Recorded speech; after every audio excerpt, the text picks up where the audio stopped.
I'm Patrick. This is August 2nd. It's great to see you here. A lot of English learners have a big problem with English pronunciation. My daily news lessons help you with pronunciation by listening to a native speaker pronounce each sentence while you read along. You can hear the pronunciation in normal speed and then copy it. Listen and read the news report twice every day. Listening is the key to good pronunciation. Please subscribe to my channel. Start learning from a professional. My lessons take about 15 minutes a day. Let's get started with our daily news lesson by reviewing today's news headlines. Number 1, the biggest prisoner swap in post-Soviet history between the United States and Russia was completed on Thursday. Number 2, the U.S. President spoke from the Oval Office where families of the freed prisoners gathered to celebrate the news. Number 3, Israel says it has confirmed Hamas's military wing chief was killed in a July strike. Number 4, the UK's Prime Minister says he will send a national policing unit to crack down on violent protesters. And number 5, at least 3 protesters were killed in Nigeria as demonstrators rallied against the rising cost of living and governance issues. Please don't forget to subscribe. Let's get to it. 24 people total, from Americans to Germans and 7 Russian citizens who were political prisoners in their own country, are now free due to the biggest prisoner swap in post-Soviet history between the United States and Russia on Thursday. AP correspondent Haya Panjwani has more. The United States and Russia have completed their biggest prisoner swap in post-Soviet history, with Moscow releasing journalist Evan Gershkovich and fellow American Paul Whelan in a multinational deal that set some 24 people free. Russian intel operative Vadim Krasikov, who was convicted of murder, was also freed by Germany in the prisoner swap. That's according to officials in Turkey, where the exchange took place. The trade followed years of secretive back-channel negotiations, despite relations between Washington and Moscow being at their lowest point since the Cold War after Russian President Vladimir Putin's February 2022 invasion of Ukraine. Haya Panjwani, Washington. President Joe Biden spoke from the Oval Office Thursday, where families of the freed prisoners gathered together to celebrate the news. Russian authorities arrested them, convicted them in show trials, and sentenced them to long prison terms with absolutely no legitimate reason whatsoever, none. He took time to thank the United States allies that joined him in the exchange. This deal would not have been made possible without our allies. Germany, Poland, Slovenia, Norway, and Turkey, they all stepped up. And they stood with us. They stood with us. And they made bold and brave decisions. Released prisoners being held in their countries who are justifiably being held. And provided logistical support to get the Americans home. The newly freed prisoners will travel back to the United States from Turkey, where the exchange took place.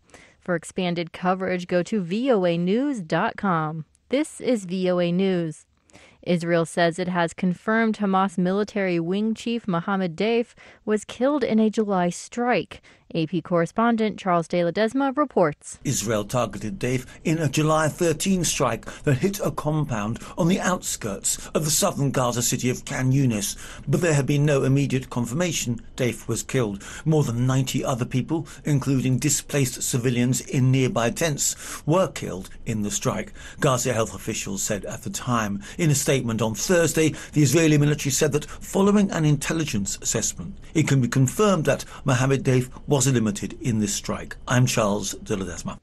The killings have left U.S., Qatari, and Egyptian mediators scrambling to salvage talks for a ceasefire deal in Gaza, even as international officials try to avert an all-out regional war. The United Kingdom's Prime Minister Keir Starmer says he will set a national policing unit to crack down on violent protesters reacting to a stabbing Monday at a children's Taylor Swift-themed dance class that killed 3 and wounded 10. On behalf of the British people, who expect their values and their security to be upheld, we will put a stop to it. Far-right activists have used the deaths to stoke anger at immigrants and Muslims, though the suspect is not an immigrant and his religion has not been disclosed. At least 3 protesters were killed in Nigeria's Kaduna state on Thursday, Reuters reporters and eyewitnesses said, as demonstrators rallied against rising cost of living and governance issues. Some protesters claim the Islamic Movement Nigeria members have hijacked the protests to cause issues. Some bad elements are trying to hijack this protest. But at the end of the day, we just start seeing them trying to hijack, trying to attack the government house. You have seen how they have destroyed our armor car. We have arrested some of them now. Inspired by protests in Kenya that led to the government scrapping some planned tax increases, Nigerians are mobilizing online to demand the reinstatement of subsidies for petrol and electricity, free primary and secondary education, and measures to combat insecurity, among other demands. A New York State appeals court on Thursday rejected former U.S. President Donald Trump's challenge to a gag order in his criminal case on charges stemming from hush money paid to a porn star. The trial judge imposed the gag order in March after prosecutors raised concerns about Trump's habit of attacking people involved in his cases. Trump has denied any wrongdoing. The order will remain in place through his sentencing in September. Trump was convicted back in May.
Thank you for watching.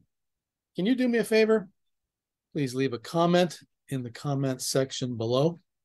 That would really help. Thank you, and see you again soon.